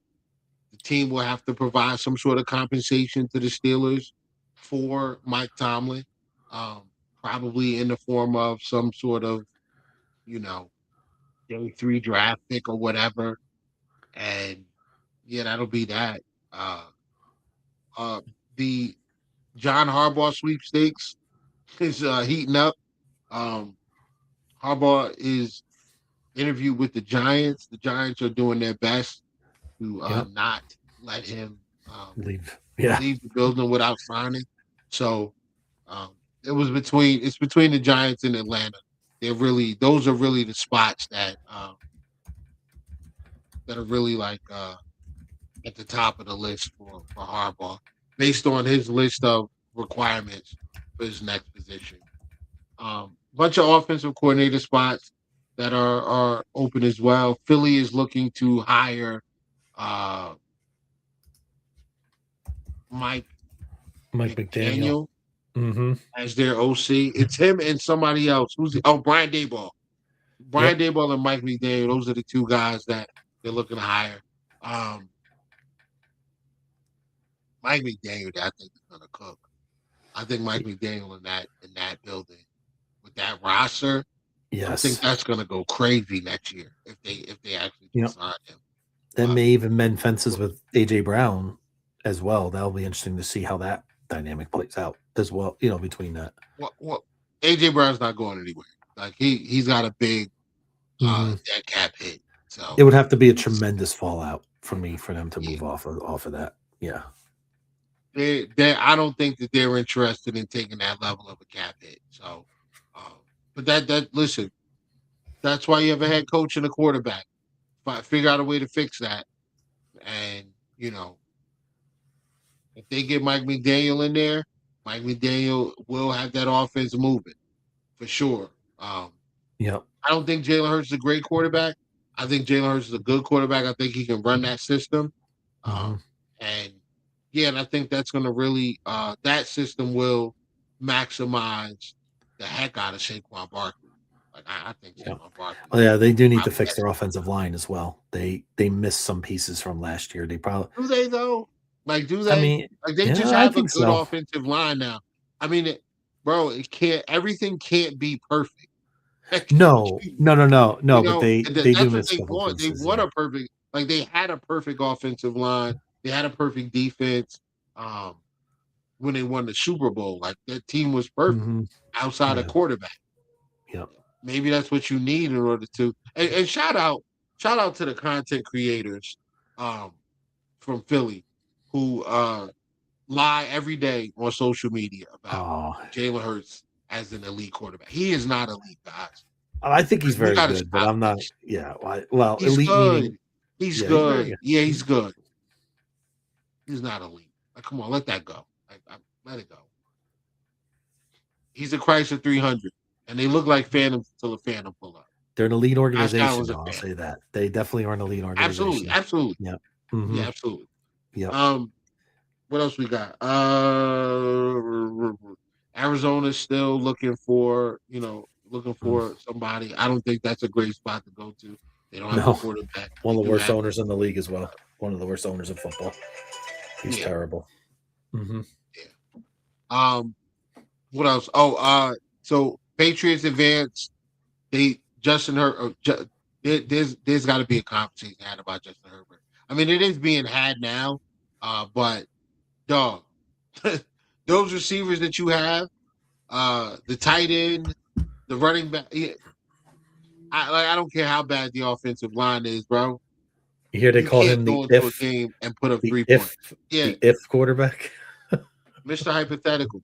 Yeah. Yeah. Hypothetically, if he did this, he'll be 37. What if he gets this? What if he gets that? Right? We're gonna say that forever. He gotta go. I think it's time for him to move on. I think it's time to move on. He needs a fresh start, bro. I think he needs a fresh start. They fired Greg Roman, so we'll see with that. They fired Greg Roman. Guess who they're interviewing? Who are they interviewing? Former head coach at the University of Michigan, Sharon Moore. Are they really? Wow. Yes. Wow. Harbaugh takes care of his people, but I mean, like, this dude was just in trouble for stalking his side chick and he lost his job for basically screwing on the job. Like, yeah. Oh man. Well, all right. Hey. Yeah, like that. He hasn't forgotten the ability to coach. So. Yeah, but look at what Q said. Send him charges, weapons to the Bills, bro. Can you imagine Josh Allen with Quentin? Like Quentin Johnson had a good year this year. Imagine Josh Allen with Quentin Johnson, Lad McConkey. Who they got a tight end? They got Colston Loveland, I think. Nah, Chicago. I think that's Chicago's got okay. Loveland. So then they got who did they get? Tyler Warren's in Indiana. Yeah. He's with the Colts. Tyler Warren's with the Colts. Loveland went to Chicago. Who did the Chargers get? Yeah, at least check our last one. I'm on it. Let's see. Orlando Gatson? Yeah. The kid from Syracuse. Yep. Syracuse. Yep. 6'5", 36. Yeah, he's a big guy. Yeah. I mean, he's not really. He's a slot receiver more so than anything. But yeah. And then they still got what's old boy's name? Keenan Allen. Yeah, Keenan Allen. Keenan Like, Allen's still doing his thing. Yeah, he's still how solid. can't you score with that? I don't understand how you don't. I don't get how you only score 3 points off of that. Like, I'm probably going to have to go back and watch that game. I get they lost a lot of their offensive line. I get that. They've had a lot of injuries. Then I think he's going to be a really good running back, but he's been hurt a lot. Losing Najee Harris didn't help either this year. I mean, the Chargers, the O-line issues didn't help, but I can't excuse 3 points from Justin Herbert based on the offensive line. I'm sorry, bro. Like, you're an elite quarterback. Make it enough. Make it work. Yeah, they only needed 20 points to win that game. Your defense gave you ample chances to win that game. They had several chances to come back there. So maybe it's the coordinator. We'll find out next year. I'm not so sure. The Rams advance. Tight game. Screwed my parlay. I took them for 12.5. And they won by 3. So my parlay was destroyed. I took Rico Dowdle for a touchdown. He didn't score. I'm not even sure. He barely played, let alone scored. So who else? San Fran with that hatched up defense. They advance. They go into Philly and beat Philly. Brock Purdy is 2-0 against the Philadelphia Eagles. Okay, 2-0 against them. So I give that man some credit. Chicago advances. They walk the Green Bay Packers down and beat them. Can I tell you something, Whittle? And then the Houston Texans embarrassed. Yep. Oh, I told you. Hey, I called that one. I was all over Houston. And but I'll tell you one thing, Whittle, about Caleb Williams, right? I really haven't sat and watched him a lot until the other night. But I'll tell you, his release, it's different, Whittle. He's got the it factor. He does have the it factor 100%. He kind of reminds me a little bit of Josh and Mahomes, all kind of rolled into one in a different mix, right? It's so unbelievable. But the way it just, even I was watching my wife, she goes, "Wow!" Just the pop off that ball. He's going to be special, folks. He really, really is. I just can't wait for him to stop painting his nails. Like, once he stops that, listen. You do what you want. I just think it's attention seeking. Yeah. Whatever. Like, he doesn't need to do that. There's gonna be a point where he's gonna realize he doesn't need to. He's the one, man. That kid is so good. Like, watching him play, it's just like something you know it when you see it. Whatever it is, he has it. Like, when you watch Josh, when you watch Josh in 2018, you're like, is this guy good? Like, is he gonna be one of the ones? And then 2019, you see it a few more times. It's like, this guy's kind of popping off the screen. And then 2020 he blows up. This is year 2 for Caleb. Year 3 is next year. Lamar Jackson has missed the playoffs. We may have to use the Rooney Rule and replace him with Caleb Williams. I mean, I'm serious, man. I'm sorry, man. Like, it might be time. We'll see next year. We'll see how it goes. But so I mean, that's really pretty much the coaching slate. Oh God, we're not doing that. No. Well, listen, I'm sure he's not the first, but I'll just leave it at that. But pretty sure he's not. I'm pretty sure, and he won't be the last. So I don't know that he is that. Anyway, I mean, but just that talent. I was like, wow, that really stuck to me. But so let's go through the game. We'll go through our game. We'll do the picks for our game last, but I want to go with the other games first. Yep. And by the way, in the chat, give us your picks for these games too. Bring them on. Yeah, absolutely. Games. San Fran and going into Seattle. Who you like? I like the Seahawks in this game. I mean, San Francisco does have the coaching edge in terms of experience, roster. I mean, shout out to even Robert Saleh, former Jet coach, over in Florham Park, but showing his way. as a defensive coordinator. But I just think the Niners have too many guys out. Whittle, it's got to catch up to him. I mean, no George Kittle this week. I think is going to hurt. I love Seattle's defense. They're very tough at home. I give them the win here, like 27-17, something like that. Maybe a game where you think the Niners hang around a little bit, but then the Seahawks pull away late. A lot of pressure on Seattle in this game, though, for me, especially Sam Darnold, right? After what happened last year with him losing big against the Rams in the first round with the Vikings, and now here he is as a 1 seed. So he's got a lot to prove, and he really has to knock this win down and get to the NFC Championship game. What about you? Trent Williams did not play the last time the Seahawks and the 49ers played. Trent Williams will be playing this game, I believe. Mm-hmm. I believe. I want to check first before. Yeah, I don't recall that.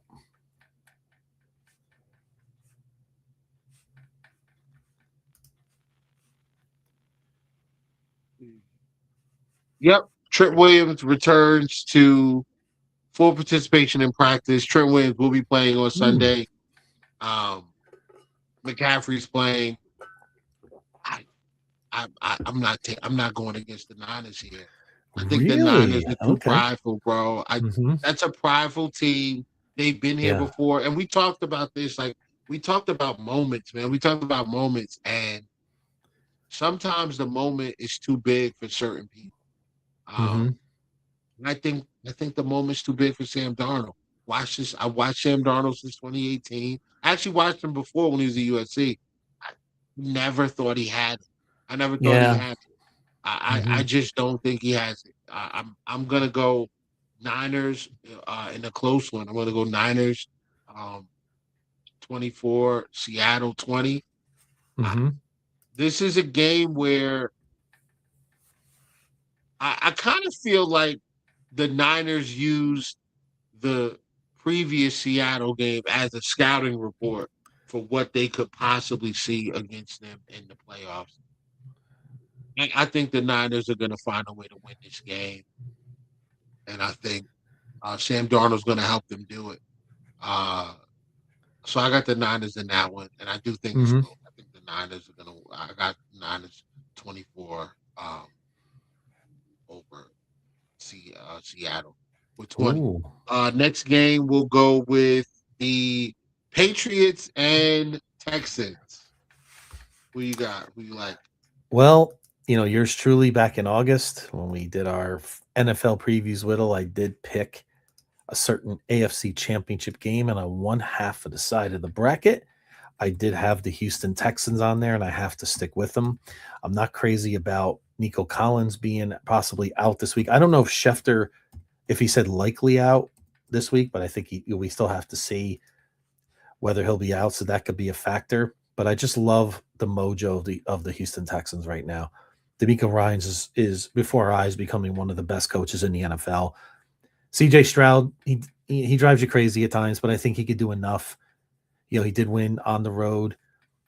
Albeit, not it wasn't perfect or anything like that. Woody Marks, well, he's got to continue to run the ball like that. It's going to be tough though against New England to do that. I think they'll make Drake May force him into a couple mistakes this week, which I think Houston will flip into points. I think it's going to be a very low scoring game. I think you're looking at like 21-17, something along those lines, 20-17.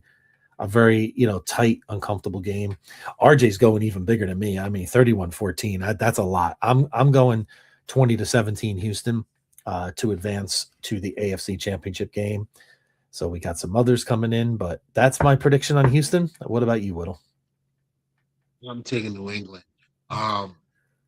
New England's got too many ways to score, and I always come back to for me. It's gonna this time of year is gonna come back to the quarterbacks, bro.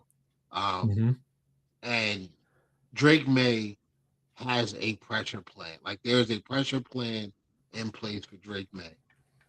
We played against this kid twice. We've blitzed him. We've rushed 4. We've sent stunts. He has answers for all the questions a defense poses.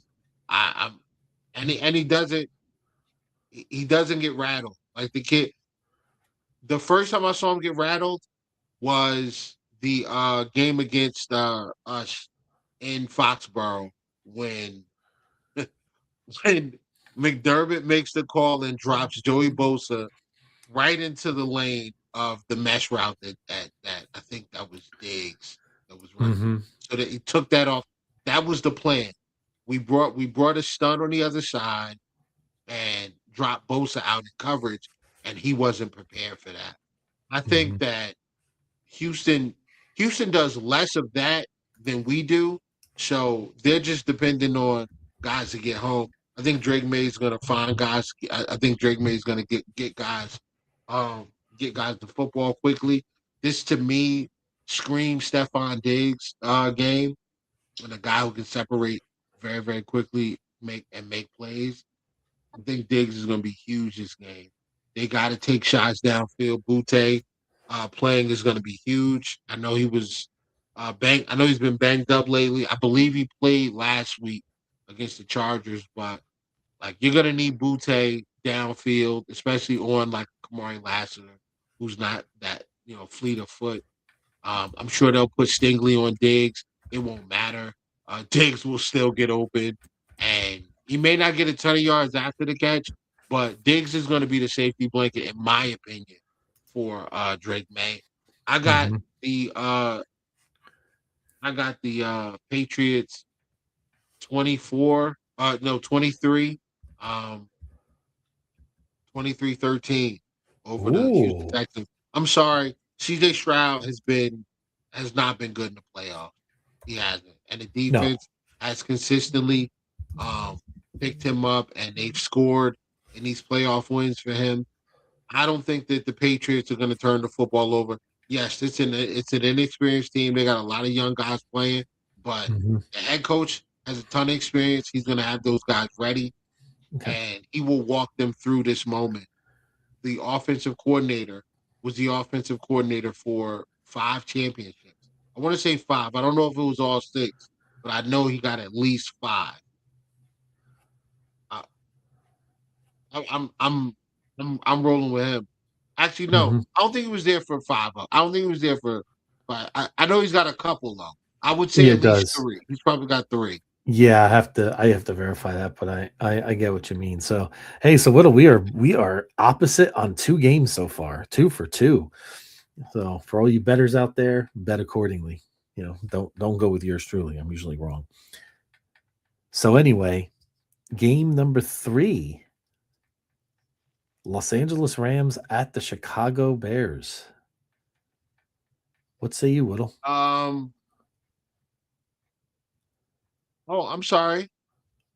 Josh McDaniels has 6. 6? Yeah, he was the Wow. OC for all 6. Wow, that's crazy. I don't want to say he was the OC. He was there for all 6. He was maybe even a quarterback's coach or something, right? He was on the staff. Yeah. So 01 through 08, he was with the Patriots. He left. He went to became the 01 through 08. Then 2009, 2010, he was the head coach with the Broncos. Then he went to the Rams as the OC and quarterbacks coach. Then he went back to the Patriots. Then he left for the Raiders, and he's back with the Patriots again. So yeah, he was there for all 6 Super Bowls. Oh, that's dope. Wow. Mm-hmm. He was the quarterbacks coach for the special season. Super Bowl. Yeah, so he was like quarterbacks coach, defensive assistant, whatever. So Mm-hmm. yeah, he's got 6. That's crazy. Yeah. Chicago and the Rams. I'll go first. Uh, Give me the Rams. Chicago does not have a good defense. The defense relies on turnovers. Um, so I'm going to take the Rams. I think, even though it's going to be cold and Stafford typically doesn't play well in the cold, I do think that the Rams can run the football. I think the Rams can run the football. Not like they're going to run the football and put up a bunch of points doing it, but they'll run it enough to keep the Chicago Bears defense. Honest. Chicago also lost TJ Edwards. Like, it's over for him this year. So that's a huge loss at linebacker. Um, I like the Rams in this spot, man. I give me the Rams in a tight game. I'm gonna go 27. Um, I'm gonna go 27-24 with Chicago just not being able to get it done. Or maybe I'll go 27-24 with the Rams driving down and kicking a game winning field goal in Soldier Field. But I like the Rams in this game. The experience, the coaches, the coaching staff, the quarterback. I like they're just to me there are too many advantages. And then on the other side, I know Chicago's offensive line has been better, but like that's a really impressive front that they have um, with the Rams and their secondary. Like I don't mind the safeties, Cam Curl and Cam Kitchens and Cam Curl and what's his name? Emmanuel Forbes out there. I mean, they got some guys out there like it's nothing to write home about, but they got a couple of guys out there. So yeah, I'm gonna go Rams. I'm gonna go Rams in a tight one, 27-24. Yeah, I got the Rams. Yeah, I mean, everything kind of points to the Rams. You know, the experience, the quarterbacks, the receivers are unbelievable. Tight end room is great. You know, the pedigree. I mean, how about that interesting stat about Sean McVay? This is the 15th different team he's played in the playoffs. He's never played the same team twice, which is pretty amazing when you think about this is his 15th playoff game. So you have 2 Super Bowls and now 13 different NFC teams. So everything really points to the Rams. But Whittle, you said it. In rain and snow, Matthew Stafford in his last 10 games is 1-9 with 16 touchdowns and 11 picks. Now, I do understand a lot of that does come with Detroit, but it does show that Matthew Stafford can be a different quarterback in the elements. He did struggle last year against the Eagles in the snow. They're saying 55% chance of snow on Sunday. I mean, everything logically tells me the Rams, but there's something in my gut that tells me this is I'm not saying the Bears are going to be like the Commanders next year, but they feel like the Commanders this year. There's something special going on there right now. I think they're playing with house money. I love the mojo they have going on. I think Caleb Williams will be able to move around, improvise, make some big plays. They have great weapons down the field. I mean, Loveland's coming of age. They got great receivers. I just like what they got going on at home.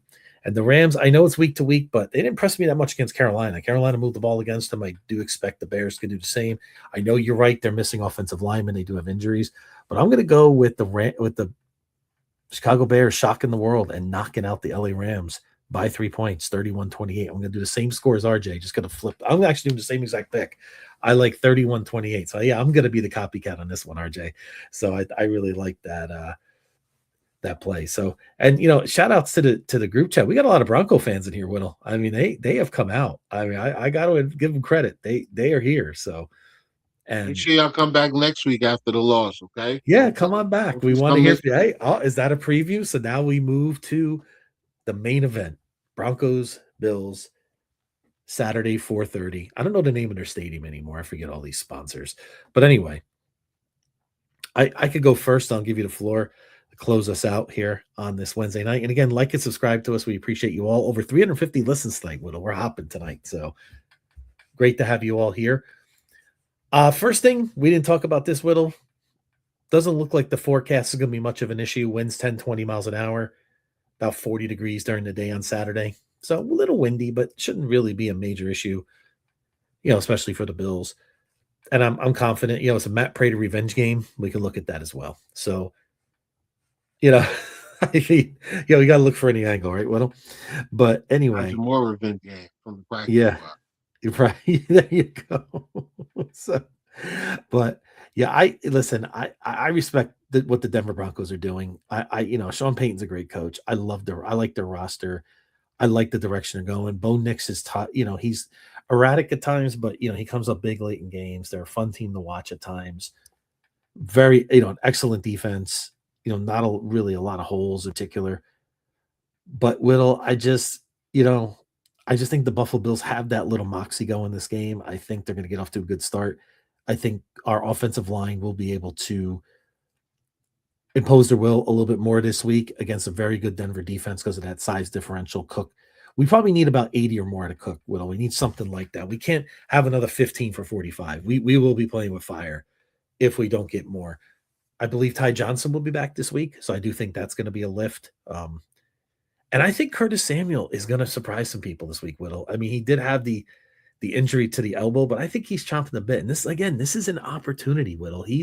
Here's a guy that has been maligned with this team since he's come here. He's been a big disappointment. But you imagine if he comes up big this week, maybe a couple touchdowns or something big, he could flip the script right now. He could change everything. Same with Keon Coleman as well. All the things could be forgotten as we move forward. I just believe, we have 17. As Pierre, our friend on Buffalo Fanatic says, remember who we have. I always say that in my head during these games, and so true. And again, this is not a slight to the Denver Broncos, who I think are a franchise really moving in the right direction. I think they're going to be a menace in the AFC for quite a while. That's a good organization, good ownership. They're heading the right direction. But I got 20. I'm going to go 30-20. I think the Bills win this game by 10. And maybe it's a close game. Maybe it's 23-20, but I think we pull away late. And number 17 just adds to his legacy as we move into the AFC title game. And for me, it's going to be at Houston. But for you, let's see what your pick's going to be. Of the Buffalo Bills winning this game by the score of 31-20. I think the Buffalo Bills get out to a 10-0 lead. I think the Bills established the ground game. I think the Bills established the ground game. I think that they fluster the Broncos offense early and get out to a little bit of a head start. But I do have the Broncos coming back and making it a game. I think this ends up being something like 24-10 going into the fourth quarter, and I think it ends up being like 24-10, something like that, going into the fourth quarter. And I think that they put up some points. I think they go in and they put up another 10, and we get a late touchdown. But again, it comes down to, I do believe that we can run the football. I like our defense against what they do offensively. They want to throw the football down the field in spots, and I think we're fine with that. That's how we want them to throw the football, preferably down the middle of the field, not necessarily to the boundary. But if they do throw it to the boundary, I think we're comfortable with the way Trey White's been playing and the way Benford's been playing.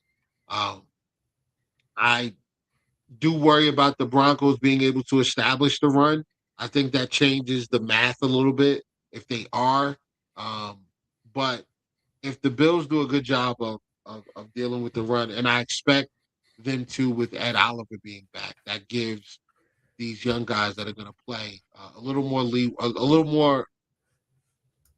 more freedom to utilize more of their juice on early downs. Like at this point now, Daquan Jones can relax and say, you know what, Ed's here. They don't really need me on third down, so I'm just gonna give it what I have, in first and second down when I get called upon. And I love the way Fidarian Mathis played. TJ Sanders as well. I think TJ Sanders had a big TFL on Sunday. And I like the way Deion Walker's played all year. So I'm gonna go with the Bills 31-20. And we're headed to Foxborough. Okay. Where, for a chance to, the rubber match for a chance to go to the Super Bowl. Wow, that would be something. Yeah. I mean, just thinking about that back in August, if we would have said Bills New England for a chance to go to Santa Clara, I think I would have said that's crazy talk. No offense to New England. Remember what I told you? I don't know if you remember, but I told you at the beginning of the year, I said this is the year. This is the revenge tour. I think this is the year we Mhm. slay. I think this is the year we slay all of the demons. This is the Mhm. season. I said that in August or whatever it was when when we were talking about the outlook for this season. I think this is the Mhm. year we slay all of the demons. I think Yeah. we go to Foxborough and Josh Allen slays the Stephon Diggs demon that's been hanging over his head. Um, Mm. we go to the Super Bowl that, and I think the Bills are gonna win the Super Bowl, man. I really Wow. think the Bills are gonna Ooh. finally win a Super Bowl. But it's 1 week at a time, and the goal this week is to go 1-0. So Yep. uh, Absolutely. I Absolutely. appreciate all the Denver fans in here. Yes, we I do. like everything that team has going on, except for quarterback. Everything else, though, Ooh. I think you guys are tough, man. I Mhm. love the Ingram edition as well. No, no, no, we're not looking ahead. Like I just said, No. No, we're not looking I at don't know if no. you're We paying. I don't know if you're listening, but I just said the goal no. is this week go 1-0. So, um, but yeah. Listen, I'm gonna put this up. If we win 24-hour space, I think Whittle will have a 72-hour space after that one. I don't I think don't know, bro. I don't know if I'm he's gonna gonna be in sleep for Buffalo 3 for the days. Super Bowl, man. Yeah, I'm most likely gonna be in Buffalo for the Super Bowl if I okay. can't, if I can't get to Santa Clara. So, Yeah. um, Even though Santa Clara is just up the state, well, that's a long up the state. That's like 400 miles, but we'll I may have to maybe make some alternate plans as well. I mean that game ticket's gonna be enormous. I mean that thing's gonna be crazy. That's for the Leshans of the world. I can't roll with that. ultimately, man, this is not a game that the Bills. I don't think that this is a game that the Bills can afford to lose. Like Josh Allen, it feels like he understands like he understands and he welcomes the The challenge. the enormity of the moment. Oh, I it believe is. that he It is massive, Little. The pressure is on us. think Let's he let's let's be honest. It really, really is. and I think Josh understands it and I think he accepts what it is. And dude, like I just keep thinking about that video that Brandon on Twitter made about, with Christopher Walken narrating, talking about nature videos and how actually, you know what? I'm Hmm. just gonna find it. Just gonna You find it. got it. Why don't we just do that, right? Why not? Let me see if I can pull it up. Give me 1 second, then we'll get out of your hair, guys.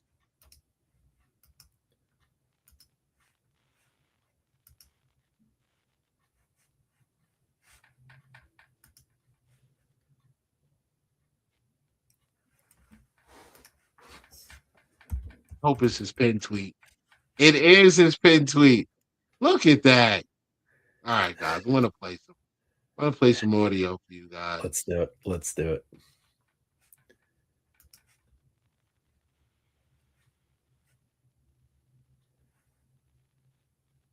Hang out for 1 second, folks. Who do we think the player is that steps up big for not named Josh Allen? Uh, James Cook, brother. Actually, you know what? I'm gonna say that this is a Dalton Kincaid game because um they didn't really I don't think they utilized him a ton last game. And like Denver's not great against tight ends. Like I think that's an area that we can exploit them. Hmm. So I and would I agree. don't think that they and I don't believe that they can afford to take Surtain um off Who's of he Cook. gonna? He's gonna be on Cooks. Like he's probably gonna have to cover Cooks. Like I'm thinking that this is a Kincaid or Keon game where Hmm. one of those guys are gonna have a mismatch that they have to take advantage of. So Yeah. that's where I'm at. But let's get this video out real quick, man. We'll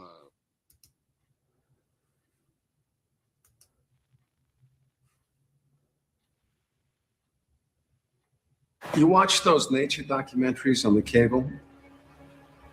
Yeah. You see the one about lions? Yeah. Get this lion. He's the king of the jungle. Huge mane out there. He's laying down under a tree in the middle of Africa. He doesn't want to move. Now, they start messing with him. Biting his tail, biting his ears. Now, the other animals, they notice this. And they start to move in.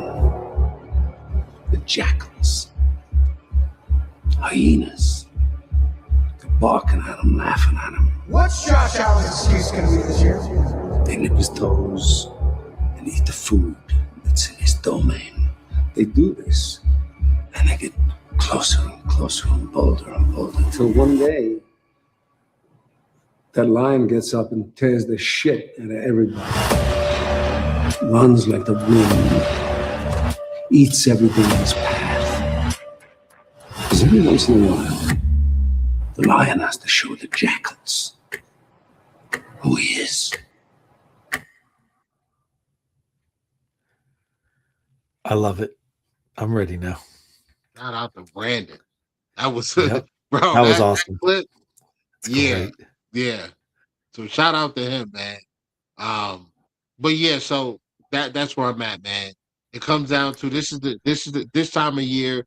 It really truly is about quarterbacks. And yeah, Cartot, exactly. Chills. I'll send it in the group chat. Don't worry. Yeah, I'd like to see that too. And I'd love to get that for sure. Yeah, so listen, I think it comes down to quarterbacks this time of the year. And I believe that our offensive line does an excellent job of protecting Josh Allen. I think that we're one of the best pass protecting offensive lines in the NFL. I think that rings true on Sunday.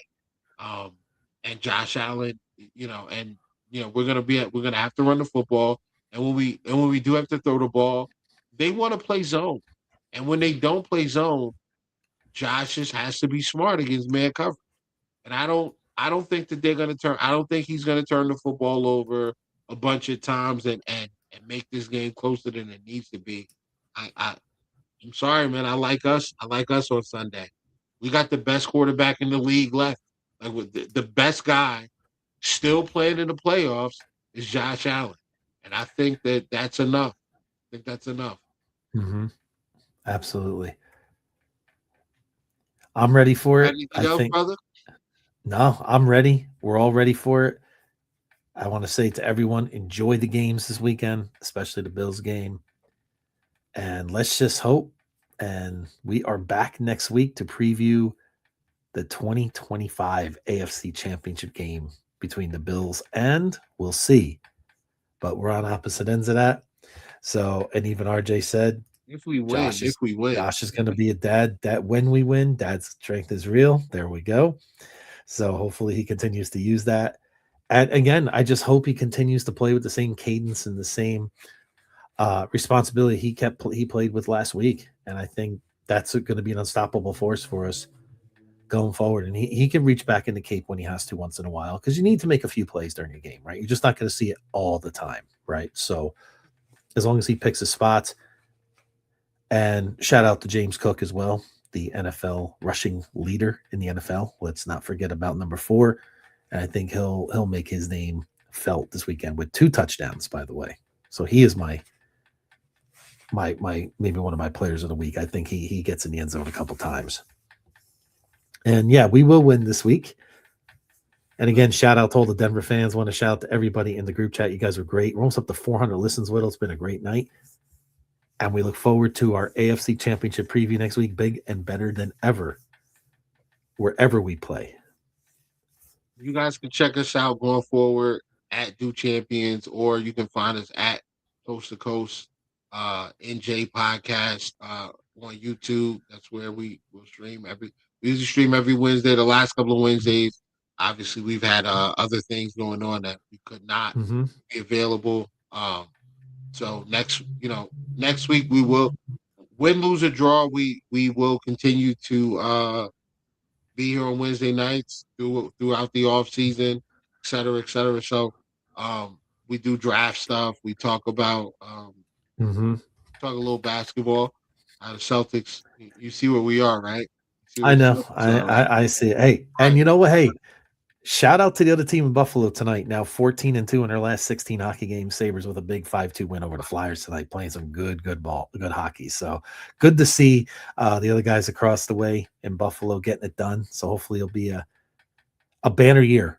Hopefully a Super Bowl for the Bills and the Sabres break that playoff drought, which would be phenomenal. I couldn't ask for more. So that would be great. All you got to do is get in. Maybe the Sabres make a run. Never know. Oh boy, well, let's not get crazy now, Whittle. That may be asking for a little too much. It's like asking for the Knicks to win a championship. I'm a Rangers casual, so yeah, they're getting blitzed every night right now. They're about to fold. So, but anyway, yeah, I got an eye on the Celtics. Believe me, we'll get into that a little bit after the season, and we'll start pivoting towards that. But for anybody listening, we have great stuff here for the draft all season. And and free agency stuff, but hopefully we got about a month. We really have to worry about it from our side of things. So, but just putting that out there, please like and subscribe to us so you can get the updates going forward. It's going to be a lot of fun this year. Leave a comment, and then when the video will be up, and there's one for a good game on Saturday. I like this one.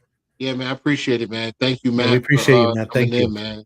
Listen, we like he said, we do draft stuff. So, and we're definitely looking for input. So, if there are draft guys that you like that you want us to look into, they may not necessarily fit our team, but myself and a couple other guys that we frequently interact with, friends of ours, we do a lot. We watch a lot of film. We watch a lot of prospects. I'm actually gonna start doing that now. I got the little screen that magnifies your phone. So now when I'm at work, I can man, the phone on the There you go. Yeah, so I can work and watch film, and you know what I mean. I can multitask for you guys. So you definitely check us out. Like and subscribe at Do Champions, or like and subscribe through Coast to Coast Podcast. And Jay, you can find us on Twitter as well. I'm at Whittle2K on Twitter. He's at Beyond716. Yeah, man, and we'll do this every Wednesday at 9 p.m. And next season we'll get back to bringing in guests from the other teams and things like that. But this year, I felt like this year kind of just needed to be us, Buffalo versus the world. So hopefully, we get a Super Bowl. And change that. Twitter. Yeah. There's a W in there somewhere. Wow, Twitter. Pause. All right. With that being said, I was due for one of those. Go Bills, everyone. Have a great night. Go Bills.